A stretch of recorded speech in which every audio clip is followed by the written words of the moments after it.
Competitive ఎగ్జామినేషన్స్లో జనరల్గా ఇలాంటి questions ఇస్తుంటారు. చూడండి, క్లియర్గా ఎక్స్ప్లెయిన్ చేస్తాను. If 2 to the power of 10 plus 2 to the power of 10 is equal to 2 to the power of 6, find x.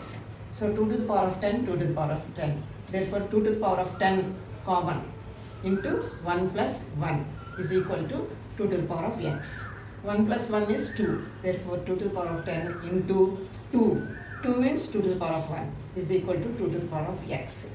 But a to the power of x into a to the power of y is equal to a to the power of x plus y. There is a formula.